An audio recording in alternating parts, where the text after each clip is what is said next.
candidate number 3 ay tsuhin ni 1 and 2. Charot. Mali din, ano? Si candidate number 3 ay nagtatrabaho sa isang BPO company. Kaka-promote niya lang daw. Dati Oy! kasi siyang caterer, pero ngayon lady guard na siya. Never daw... Ay!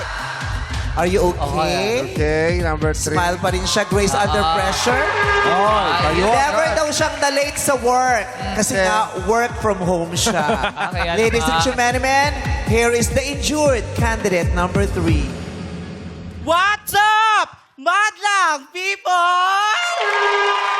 My name is Kim Chong Go, ang reyna talakera ng Dagupan City, Pangasinan. At ako ang babaeng biniyayaan ng may kapal ng mapupungay na mga mata, Wow. matangos na ilong, Wow. at mapupulang mga labi.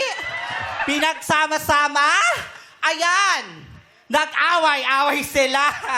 At dahil dyan, hindi na ako naniniwala sa himala. Dahil kung may himala, hindi sana ganito ang aking mukha. And I thank you.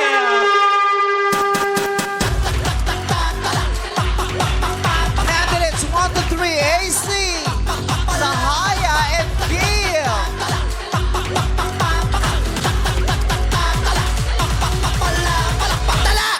And I thank you. Thank you very much, AC Pico, diba? Sahaya Victa, and Kim Chong Go. Gra- Okay ka lang ba?